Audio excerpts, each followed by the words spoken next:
Hey, good morning everybody. It's Mike and thanks for jumping on with me today. It doesn't feel like Wednesday. It feels like Tuesday this week, doesn't it? Like this is going to be all messed up. But it is Wednesday.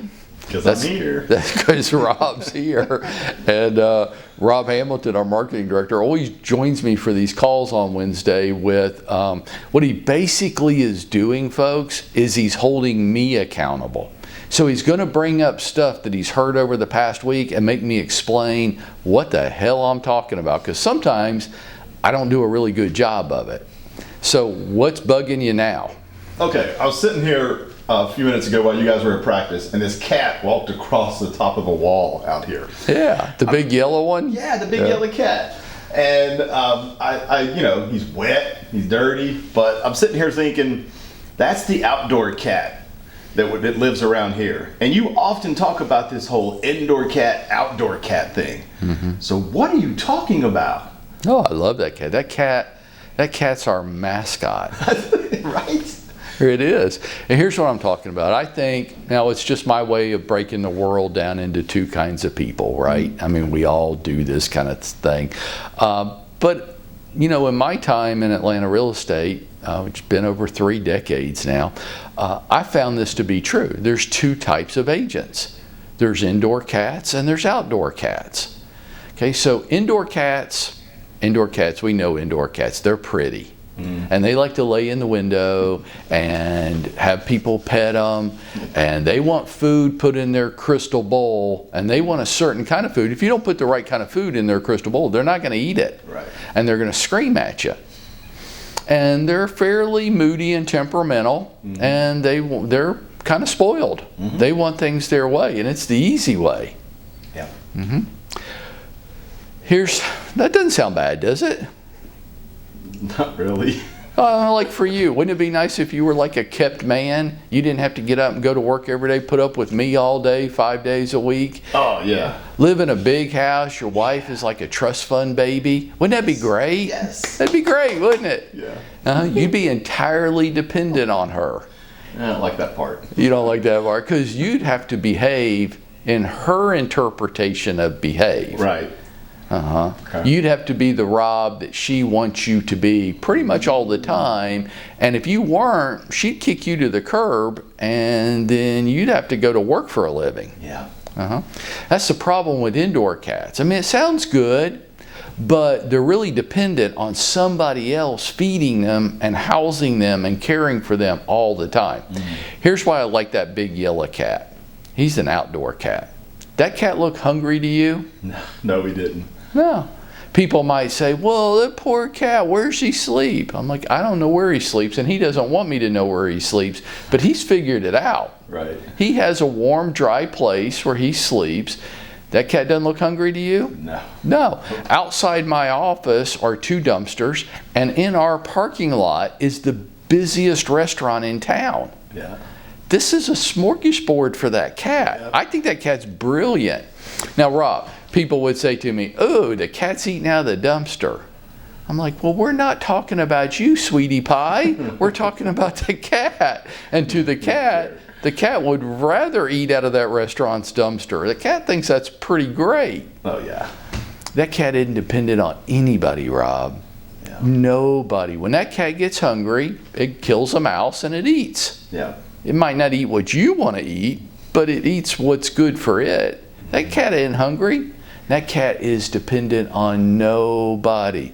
And if you try to mess with that cat will take your arm off. Oh, yeah. Oh, yeah. He's got a look on his face. Nobody's out there trying to pet that cat. And the cat doesn't want to be petted. It doesn't need a lot of attention. It's not into drama and lots of attention. It's not needy. It's totally independent. In our industry, everybody falls into 1 or 2 categories. You're an indoor cat or you're an outdoor cat. You want to be on somebody's team, or you want to go to work for a company because they're going to give you leads. They're going to feed you. And then, why? Because you don't like doing the things that generate buyers and sellers. You don't. You want somebody to generate the buyers or sellers for you, and then you just list and show homes.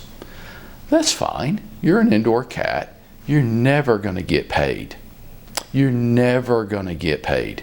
You're always going to be giving most of the money away to other people, and you're going to be entirely dependent on them. So when somebody like a Zillow makes a model change to their business, that's their right. Just like it's my right to wake up this morning and say, I do or don't want to do this today, or I do want to do it, but I want to do it totally different than the way I've been doing it. Doesn't make me evil. Doesn't make me a bad person. It makes me a business owner who has a right to make that model change if I choose to. Right. Oh, you got totally dependent on me, and you want me to keep doing what is best for you, regardless of whether that's what I want to do anymore or not. Hey, you're an indoor cat. Hey, you know what the truth is, Mr. Indoor Cat? You're going to eat what I give you, and you're going to like it, or you're not going to eat anything. And that window, I might decide to put a plant in front of that window. You might not be able to lay there anymore.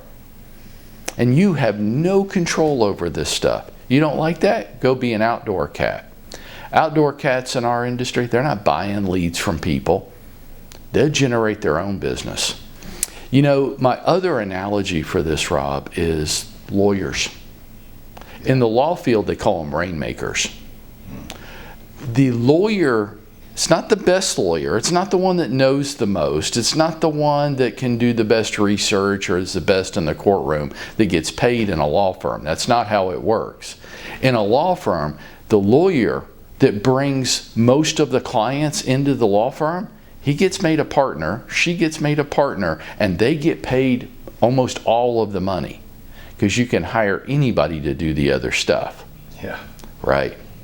We get mad at athletes and entertainers in this world. Why does a baseball pitcher make $20 million a year and a school teacher make $45,000? That's not right. Aren't school teachers, firemen, policemen, medical professionals, aren't they more important than a baseball pitcher? Yeah, they are. It would take a special kind of stupid to say that they're not. But we don't pay people in this society based on their value to society. We don't. If we did, third grade teachers would make the most money. Yeah. What grade is your son in? Going into third. Going into third. Is his teacher to you a very important person? Absolutely. More important than who's going to start for the Atlanta Braves tonight at pitching? Yes. Yes. But that pitcher's going to make $150,000 for pitching tonight for one game. Yeah. That school teacher would have to work 3 years to make that much money. Yeah. Is that right? No. It is right. And here's why. It's right because in our society, like it or not, we pay people for their unique skill. Your ability to do what almost nobody else can do. The fact is that the guy that's going to pitch tonight for the Atlanta Braves can throw a baseball 100 miles an hour over that much of the plate 100 times. And there aren't 20 people in the world that can do that. So he makes 20 million. Anybody can teach third grade. You could drop me in any elementary school in the country and I could teach third grade. Could somebody else do it better than me? Yeah, but it's third grade. And I know all you people out there spending $80,000 for your kids to go to third grade this year aren't going to like this, but I don't care. I'm already out there with it. You don't need to spend $80,000 for your kid to go to third grade. We pay people for their unique skill. Why do I break everybody down into indoor and outdoor cats? If you're an indoor cat, you're never going to make any money. The outdoor cats are always going to make and keep all the money. And I just got back from an industry conference with the top leaders in our industry, and here's what I heard. You indoor cats, you're running your entire real estate business based on somebody else providing leads to you. You are in an enormous amount of trouble. Enormous amount of trouble, because the organizations that are generating those leads, let's use Zillow for example, they are no longer going to be selling the leads to some team leader, and then the team leader reselling it to the people on their team. They're no longer going to be doing that. Zillow is just going to cut the team leaders out and have their own national real estate brokerage. And agents will just go to work for Zillow. Wow. And you go, well, what's the problem with that? Well, if you're a team leader, you've got some big issues coming at you right now. If you're a person on the team and you want the leads, Zillow isn't going to sell them to you for a 50-50 split, which you already think is outrageous. No, you're going to be giving up 80-85% of the money. So go work for Zillow, go work for Redfin, go work for Open Door, go work for any of these people, and work your ass off to make nothing. Yeah. Why? Because you're an indoor cat. You don't have any unique skill or ability. You are unwilling to go out and hunt for your own food. For you, I don't have many answers for you, and you are a dinosaur. You are about to be put out of the business unless you are willing to work for peanuts. And people like Zillow's entire bet is, there's enough agents out there that'll work for peanuts because they don't want to do the activities to market themselves to generate their own business, so they can come work from us and we'll manage them, and we have our own metrics and way of controlling them, and you will do what we tell you to do or you won't work here and you won't get anything. And that yellow cat outside, he's going to sit up on that wall and he's going to laugh at you and go, you bunch of weak dummies. Why don't you just come out here and do what I do? That's why I break them all down into indoor and outdoor cats. And I think the next 3 to 5 years, I'm not optimistic for the indoor cats, Rob. Folks, be whatever kind of cat you want. But if you want to be an outdoor cat and you want to go out there and make it happen for yourself today, come talk to me.